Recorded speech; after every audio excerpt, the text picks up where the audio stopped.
Chose promise, chose due. Dans ma présente vidéo, je vous avais promis que je devais vous faire part de la passerelle qui permet de passer de visa visiteur à visa travailleur. C'est de ça qu'il est question dans cette vidéo.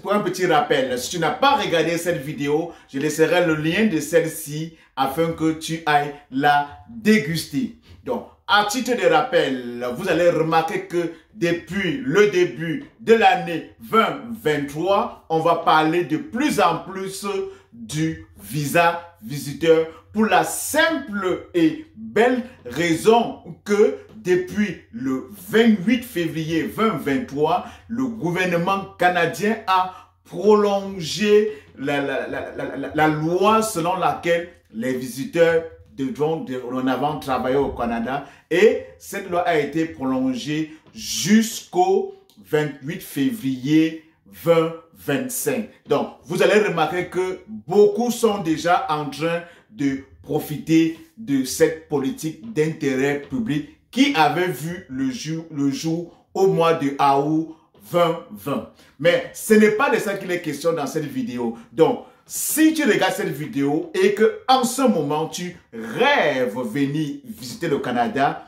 et par le fait même y rester en travaillant, cette vidéo est belle pour toi parce qu'il y aura beaucoup d'astuces que nous allons partager ensemble, que nous allons parcourir ensemble pour te permettre de changer ton statut de visiteur à statut de travailleur. Donc, si c'est quelque chose qui t'intéresse, reste scotché comme d'habitude jusqu'à la fin de la vidéo et on se retrouve après le générique. Stay tuned!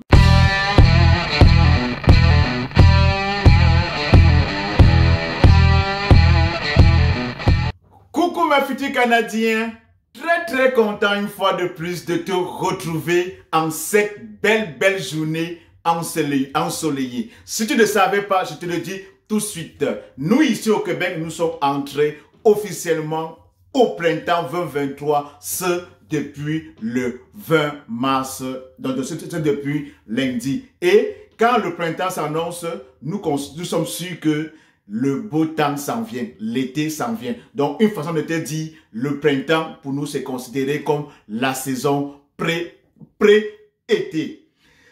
Si tu arrives sur cette chaîne pour la première fois, je me dois de me présenter. Mon nom à moi, c'est Elvis Marcelin, communément appelé par les amis, par les intimes, Bobis Marco, le maestro. J'ai créé cette chaîne Pension Immigration pour te permettre à toi, futur Canadien, de réaliser ton rêve canadien. À travers mes vidéos, à travers mes conseils, à travers mes astuces et également à travers mon coaching, beaucoup sont en train de réaliser eux-mêmes leur rêve canadien. Ou alors, il y en a plusieurs qui sont sur le point de le faire. Donc, si cette thématique te parle, je ne le dirai jamais assez. Tu sais ce que tu as à faire. Mets pause sur la vidéo et on va se retrouver immédiatement après. Maintenant que tu l'as fait, nous allons entrer dans le vif du sujet. Donc, je l'ai dit à l'introduction que nous devons un peu parcourir la passerelle qui te permettra, toi futur visiteur, toi futur Canadien qui vient visiter le Canada, pour passer de statut visiteur à statut de travailleur. Donc, dans un premier temps, ce que je vais te dire, et je l'ai toujours dit sur cette chaîne, si peu importe si tu veux venir au Canada comme visiteur ou travailleur, la première chose, la condition sine qua non, selon moi, c'est de commencer déjà à faire ta démarche de recherche d'emploi depuis ton pays d'origine. Qu'est-ce que cela veut dire concrètement? Cela veut dire que malgré le fait que tu sois en train de postuler, de vouloir demander un visa visiteur, considère que prends cela en parallèle, tu peux faire ta démarche de recherche d'emploi. En faisant quoi? En faisant ton CV, ta lettre de motivation canadienne, magnétique, irrésistible et bilingue, et tu commences à postuler.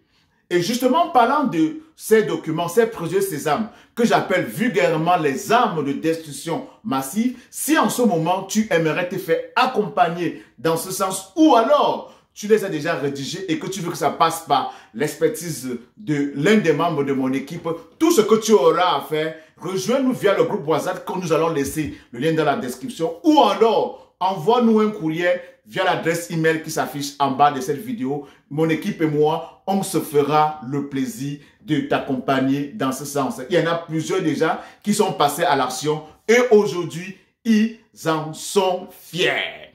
Donc, comme je l'ai dit, tu as postulé pour ton visa visiteur. En parallèle, tu fais tes examens de destitution massive, tu négocies l'emploi. Ce, depuis ton pays d'origine. Pourquoi? Parce que une fois que ton visa visiteur sera accordé et que tu te retrouveras au Canada, cette démarche, tu l'aurais entrepris depuis ton pays d'origine et à ce moment, tu verras que tu prendras une longueur d'avance par rapport à ceux qui vont attendre arriver sur place avant de commencer. Parce que dites-vous que quand vous franchissez déjà les frontières, l'aéroport au Canada, vous avez gros max 6 mois en tant que visiteur. Donc, un coup que l'agent d'immigration met l'instampille dans ton visa, c'est 6 mois. Une façon de vous dire, le compte à rebours a commencé. Et tenez-vous tranquille, mes amis, 6 mois, ce n'est pas beaucoup. Le temps passe tellement vite. Donc, si tu penses arriver au Canada avant de commencer à faire ta démarche de recherche d'emploi, crois-moi, futur Canadien, tu risques d'être pris au dépourvu. D'où la nécessité de commencer cela depuis son pays d'origine. Donc, ça, c'est le premier conseil, la première astuce que je viens de te donner. Et un coup que tu es venu sur ce Canadien, tu as tes examens de destitution massive, tu as ton CV, ta lettre de motivation, bilingue, au format canadien, magnétique et irrésistible.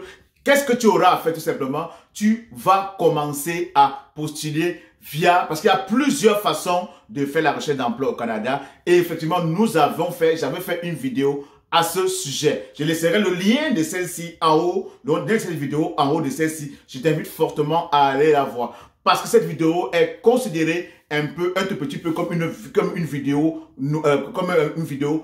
complémentaire à celle dont j'ai laissé le lien en haut de la vidéo. Donc, tu as ton CV, tu as ta lettre de motivation, tu peux appliquer en passant par les plateformes comme En-Tête Québec, Talent Montréal, Guichet Emploi, Journée Québec, et bien, j'en passe. Cette façon de demander l'emploi, de rechercher l'emploi, c'est valable tant pour quand tu es dans ton pays d'origine que sur le sol canadien. La deuxième façon, nous appelons ça vraiment pas les références, donc en quelque sorte de bouche à oreille. Cela veut dire quoi? Cela veut dire que si tu es au Canada et que tu as un frère, un ami, une connaissance ou bien une relation qui travaille dans une société donnée et que il va faire part de ton profil, il porte ton CV à son employeur. Si ton CV intéresse l'employeur va te contacter. Et justement, parlant de cette passerelle, il y en a, je connais 2 personnes qui l'ont utilisé et qui en ce moment ont eu leur permis de travail ouvert. Petite parenthèse, étant sur le sol canadien, vous venez comme visiteur, si vous avez un contrat de travail et ensuite on vous délivre un permis de travail, cela va vous donner droit à un permis de travail ouvert. Donc, pour ceux qui ne savent pas, parce que la plupart du temps, le permis de travail qu'on négocie depuis notre pays d'origine, c'est le permis de travail fermé. Donc, si vous ne connaissez pas la différence entre le PTF, permis de travail fermé, et le PTO, permis de travail ouvert, j'avais fait justement une vidéo explicative à ce sujet. Je laisserai le lien, comme d'habitude, de cette vidéo en SSI. Je t'invite fortement à aller la voir pour faire vraiment la différence entre ces 2 types de permis. Donc, comme je disais que je connais 2 personnes qui ont utilisé cette passerelle. La première personne était arrivée ici au Canada comme visiteur, c'était un charpentier. Il avait suivi mon conseil, il a fait les démarches que je lui ai montrées et Dieu merci pour ce dernier, il a décroché son boulot qui a permis d'obtenir un permis de travail ouvert et il a commencé son travail tellement il travaillait très bien. Il y a son collègue, son camarade de classe aussi qui est venu au Canada comme visiteur par les références. Donc, à un moment donné, le besoin s'est fait sentir dans la compagnie du premier et tout ce qu'il a fait, il est simplement aller parler de son ami, aller présenter le profil de son ami à son boss. Son boss a tout de suite dit, fais-moi venir ton ami, on va le passer à l'entrevue et tout s'est bien passé. Les 2 se sont retrouvés en train de passer de statut visiteur à statut salarié. Et le deuxième, si vous l'avez bien compris, a utilisé la méthode, la passerelle de référence. Très, très, très puissant. Pour la troisième astuce que tu dois utiliser pour passer des visiteurs à travailleurs, c'est quelque chose pour pouvoir décocher l'offre d'emploi, c'est d'utiliser le porte-à-porte. Ça, effectivement, c'est valable si tu es sur le territoire canadien. Qu'est-ce que cela veut dire? Cela veut dire, tu arrives sur le territoire canadien, tu as tes armes de destruction massive. Qu'est-ce que tu auras à faire? Tu vas simplement aller sur ton ordinateur ou sur ton téléphone, googliser les entreprises qui opèrent dans ton domaine d'expertise.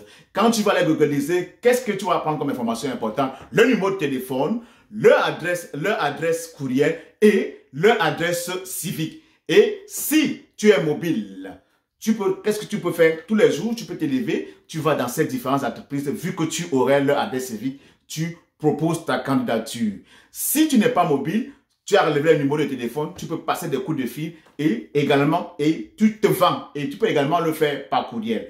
Parlant justement de courriel, il y a une façon d'écrire des courriels aux employeurs qui va également attirer leur attention. Parce que dites-vous que quand il y a une offre d'emploi, les employeurs ou bien la direction des ressources humaines, bien, les recruteurs reçoivent beaucoup de candidatures. Donc, il y a une façon de leur écrire des courriels, des mails, afin que votre candidature retienne leur attention. Si tu aimerais également être accompagné dans ce sens, dans le sens, comment faire pour rédiger des courriels ou bien des mails magnétiques et irrésistibles, rejoins-nous dans notre groupe WhatsApp et ou bien alors, envoie-nous un courriel et on fera le plaisir de te montrer, de t'accompagner à envoyer des courriels, des mails irrésistible aux employeurs. Donc ça, c'était encore une autre façon de faire.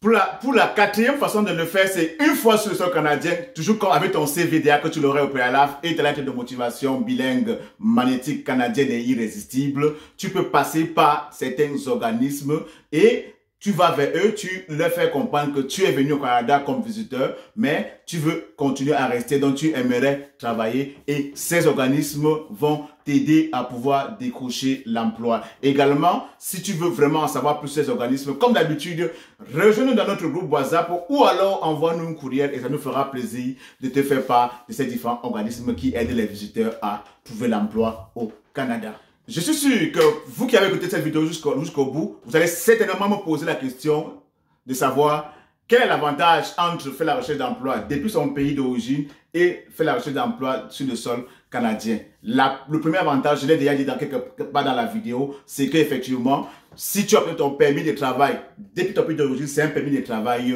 fermé. Et alors que si tu l'obtiens étant sur le sol canadien, c'est un PTO, c'est un permis de travail ouvert. Et il y a quelque chose que je ne vous ai pas dit. Peu importe où vous trouvez, que ce soit à l'extérieur ou à l'intérieur du Canada, le permis, les offres d'emploi toujours au préalable, pour que l'employeur te délivre un contrat de travail ou une offre d'emploi valide, il doit au préalable demander le code EIMT, ce code qui permet à l'employeur de recruter à l'international. Parce que dis-toi que même si tu es sur le sol canadien, tu es visiteur, tu es travailleur, tu es étranger. Donc le permis de travail qui va t'offrir, c'est un permis de travail pour travailleurs temporaires étrangers, d'où la nécessité à l'employeur d'obtenir son code EIMT. L'avantage également de demander de négocier ton contrat de travail, de demander ton permis de travail, étant il y a ici sur le territoire canadien, avec ton statut visiteur, bien évidemment, c'est que, étant sur ce canadien, tu as la possibilité, tu peux déjà avoir un numéro canadien dont tu as la possibilité, comme je l'ai dit dans les astuces tantôt, que tu peux appeler directement la RH, appeler directement les employeurs, tu peux te déplacer dans les entreprises ou bien dans leur bureau, les rencontrer physiquement. Ça, c'est un avantage que celui qui est à l'extérieur du Canada n'a pas. Donc, nous allons mettre un terme à cette vidéo parce que si on veut parler des astuces de la passerelle, ça ne sera jamais, on ne finira jamais assez. Il y en a en masse. Donc, je me suis juste limité à l'essentiel. Donc, si tu regardes cette vidéo et que tu aimerais en savoir plus sur la façon de passer de visiteur à travailleur, les différentes étapes, tu sais ce que tu as fait, laisse-nous-les en commentaire, ça nous fera toujours plaisir de te répondre. Et pour nous dire merci en retour du contenu qu'on partage avec toi régulièrement, Tu sais ce que tu as à faire. Abonne-toi, like, partage, clique sur la cloche de notification et comme d'habitude, on va se retrouver à très bientôt pour une nouvelle vidéo. Salut!